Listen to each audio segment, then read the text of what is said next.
Okay, friends, good morning. Welcome to Drawing Friends Together. I've got a sketchbook here. I thought I'd show you a couple of things I've been doing. I have had this book for a long time, and I actually have two mini books that I've started and not finished. A lot of books, a lot of sketchbooks.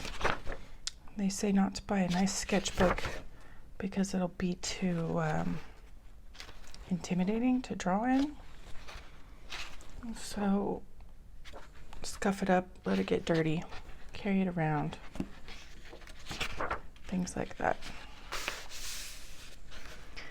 So I put ideas in here. I just put whatever in here. I don't keep it like, oh, it's got to be perfect,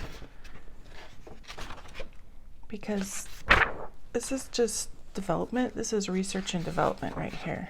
It's kind of a mess. This is a book. It's a bound book, so it can make you feel like it needs to be really nice. It needs to be like a finished book, but really this is a development book. This is a notebook. This is a sketchbook. My mom drew in church when I grew up. See, these are backs of heads of people in church. These are the chandeliers hanging the pulpit over there. And people in church are great because it's like having a free model, if you could get them to hold still long enough. Have you ever seen or felt like someone's watching you and you get a little antsy and you start moving around a lot? People do that. They really can. They can feel the pressure of your gaze, I believe. It sure feels like that. It sure looks like that when you start drawing somebody and looking at them intently. They can feel that you're looking at them and they start moving around. But these are all people who have spoken in church. This guy was speaking at the pulpit, and he would look and move and then come back to that pose every once in a while. So I chose that pose. These are all people who are moving. A moving target is harder to draw. Aww. Cute little baby hands. I sat on a mountainside instead of hiking, and I painted a picture of that first. This is the centerpiece on the table in church. These are somebody else's illustrations that I was drawing from somebody else's book. And speaking of which, how do you make your own illustrations? How do you come up with something out of your head and draw it for your own interest? Things like this just come to me in my brain. And that is the, oh, look, he's asleep in his pew. Things like that make me feel like I'm super creative and I'm awesome and I have this vision of something I want to do. And then the other part of bringing it to life and making it real is making that inside vision become real by drawing it. And it always changes. What you think you see, what you imagine, and what you put on the paper always is different than what you imagined. I wish I had like a recorder for what was in my brain to make something real. My daughter helps me fill in my pages in my sketchbook. She does this style of cute cartoons. I had an idea here for a book because this came to me while I was waking up. I have so many ideas. Making them real takes a lot of work, so you've got to do a lot of practice. Here's another idea I had, and the finished product looks really clunky and awkward. All right, keep working on it, I guess. Do some more studies. How do you get from, I have a children's book idea, to an actual published children's book that people can share? Because once you share it out in the world, it is more valuable that way, because then people can react to it and benefit from it. And hopefully your goal is to make things that are beneficial to the world.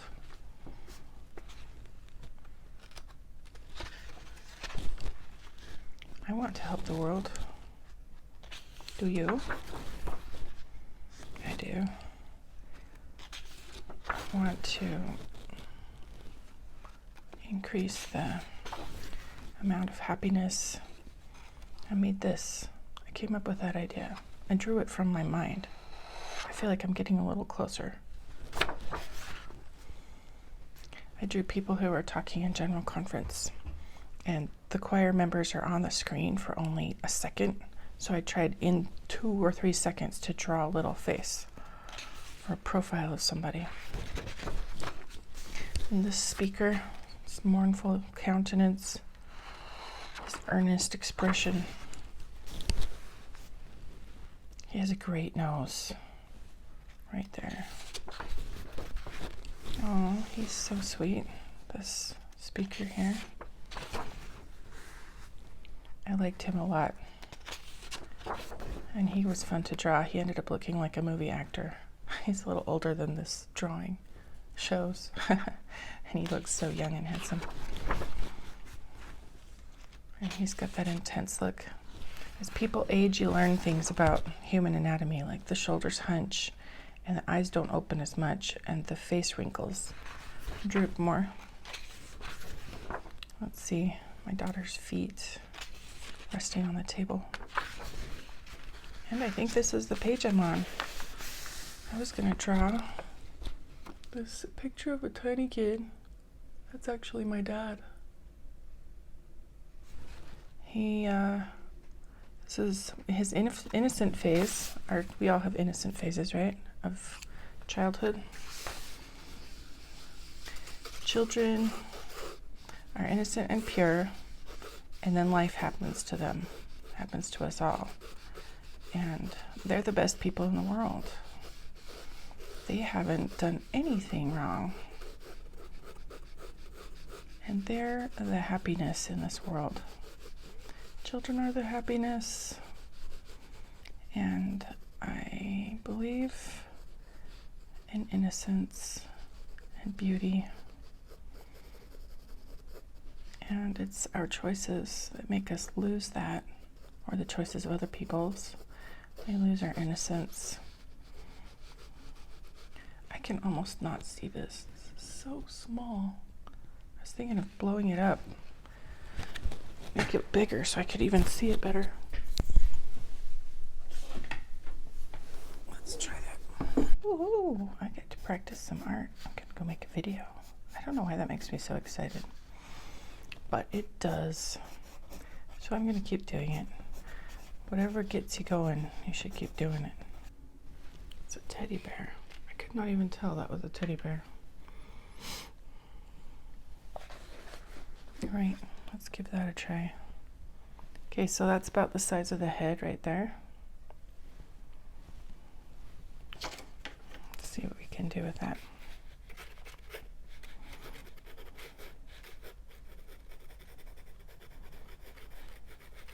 I was praying this morning.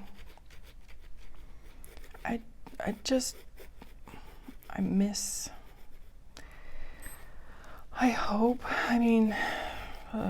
too much emotion. There's so many,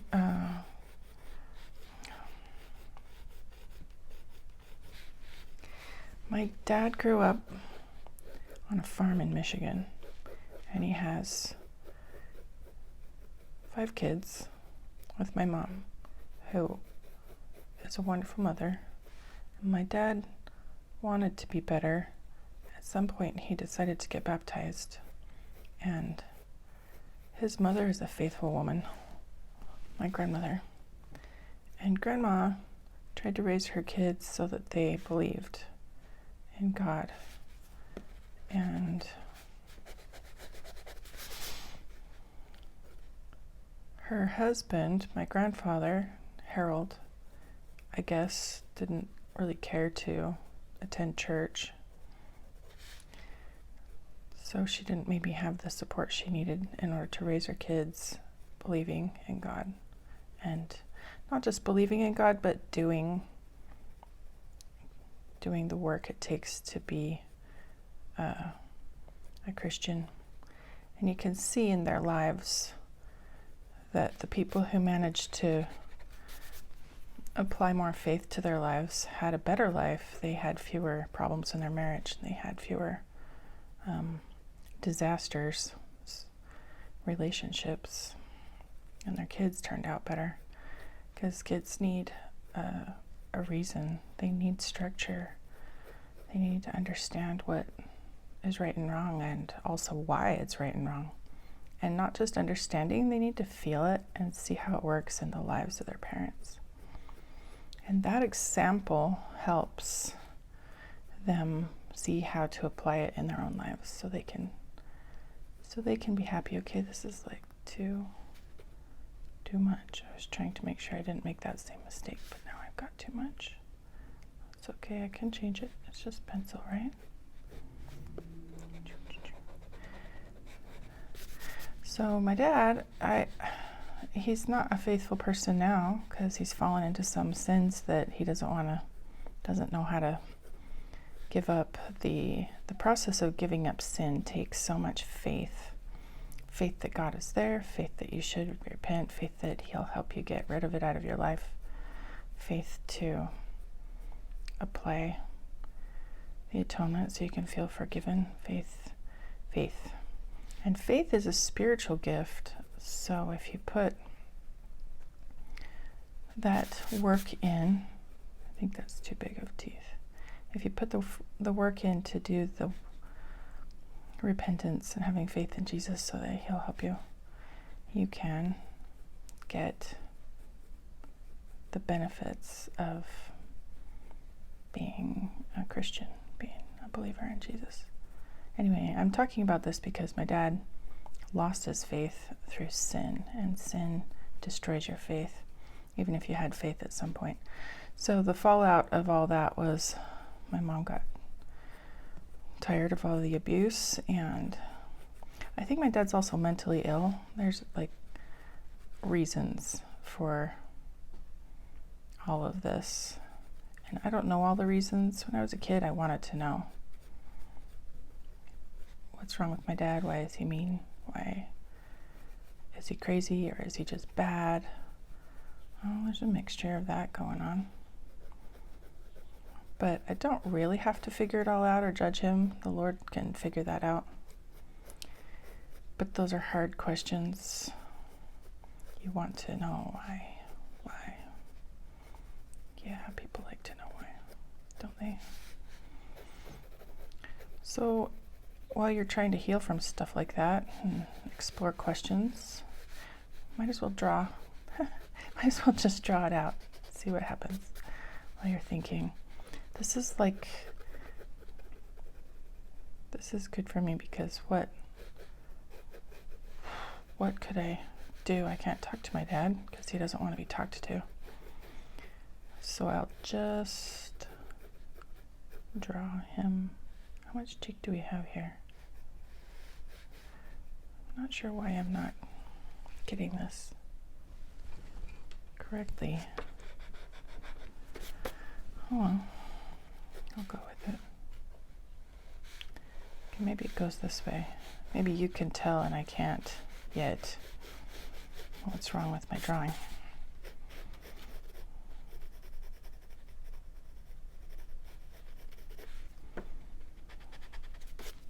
Okay.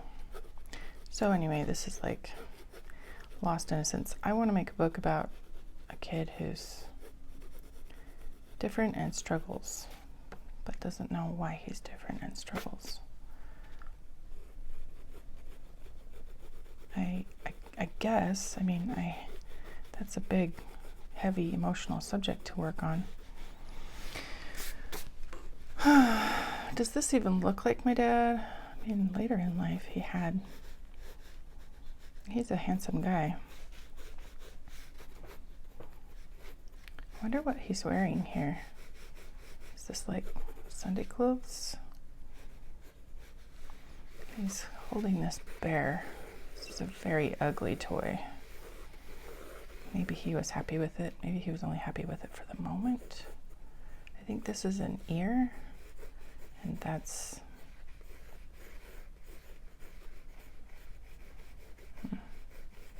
Okay, so if you're doing your art practice this morning with me, which I hope you are, I hope you're getting something worked on. I suggest finding an old photo of your dad or someone, and oh, that face is so sad. It's like pitiful. That is not a happy toy face. Who designed this toy? This toy is terrible.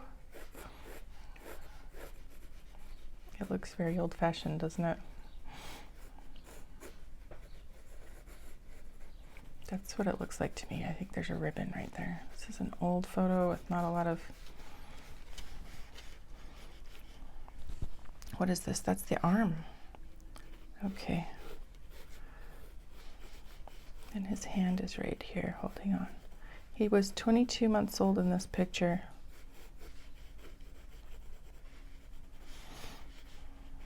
And this bear was from 1945. So that's probably why it's so weird.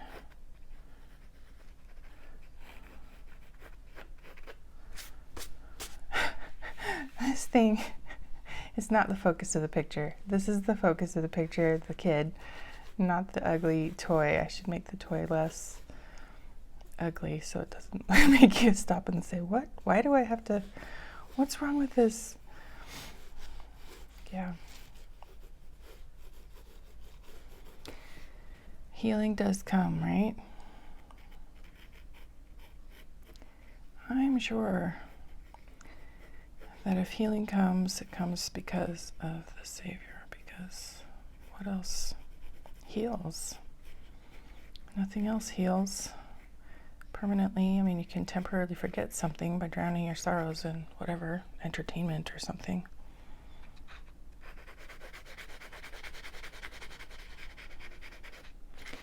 A lot of the conference talks talked about the healing and how you can have joy and not sorrow after a while.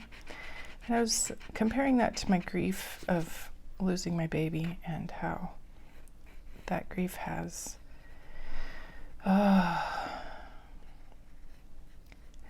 it's still right there under the surface. And I thought, okay, well, the promise is that you can have joy, and it's not always super hard. But maybe it's just not here yet. And I know that our physical bodies are like a rough approximation of our spiritual selves. And our physical life is really important, so we have to go through it.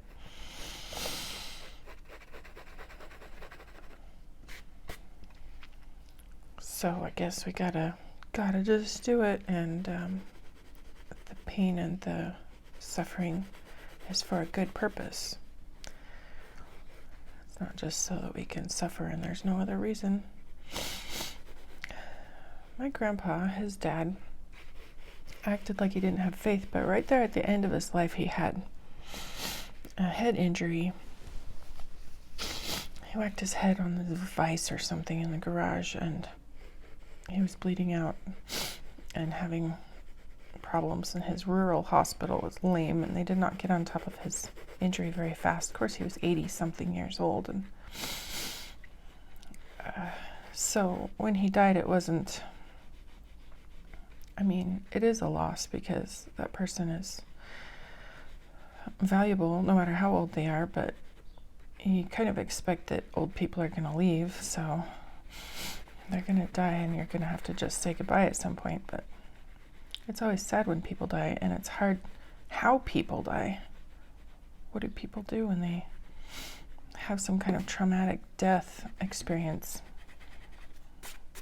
I'm sure the dead person recovers pretty quick, being on the other side. They're not minding it too bad. It's the people who are alive still who are left feeling the shock. I guess perspectives. That's where the gospel gives you more perspective, so you can adjust and try to frame it in your mind in a way that helps you feel better. But it's got to be real. You can't just fake it to yourself. You got to really believe it. It's got to feel real, or it doesn't really help you feel better. I think this ear is closer to that position. Just change that. I'm working hard on this ugly stuffed animal. This poor thing is so ugly. All right.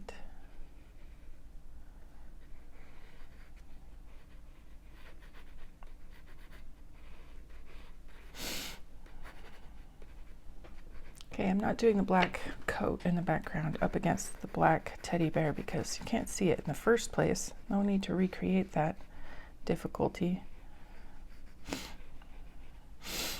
That is so weird looking. Okay, I've got a pretty good sketch for my sketchbook this morning. I've been thinking about jumping on the trampoline because I'm getting old and I need to strengthen things. What do you think? Okay, what did you get in your sketchbook done? I hope you succeeded on something and maybe worked on your childhood trauma with me this morning. Oh, my grandpa, yeah, he was injured, and as he was dying in the hospital, my grandma asked him if he believed in Jesus, and he said, "Of course I do." And she said, "Well, okay," because he didn't really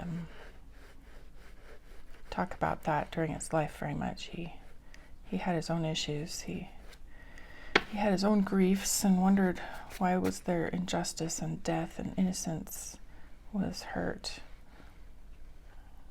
Innocent people get hurt and babies die before their lives have gotten started much, and yeah, that's something to try to resolve, because that can really hurt your soul if you feel like God's not actually just. He is just. The purpose of life is not to have a great purpose, not to have a great situation like perfect health and prosperity. Purpose of life is actually a test, and that's why it's so hard. It's supposed to be hard. It's supposed to push you to grow and exercise faith. You cannot really get stronger unless you struggle. That's the idea, I guess, anyway. I mean, it doesn't say that in scriptures anywhere. You can't get stronger unless you struggle. But I think we have to test our choices. Like, are you really going to choose good things when it's hard still? It's going to get hard. You're still going to choose good things.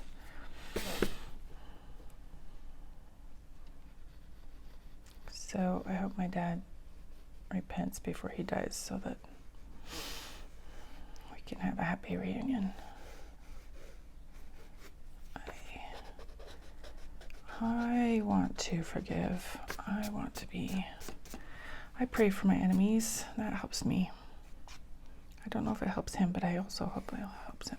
I went from praying for my enemy because it's a commandment to praying for him because I actually care.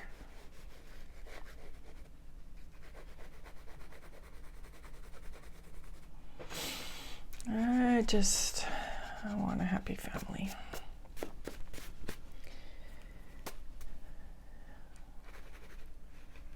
Thanks for joining me.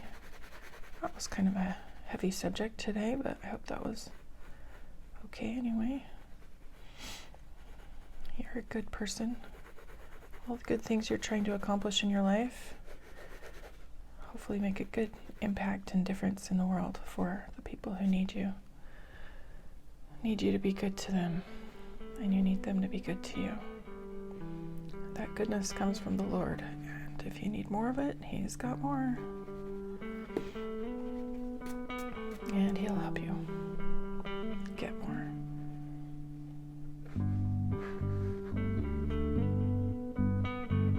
Okay. Have a great day.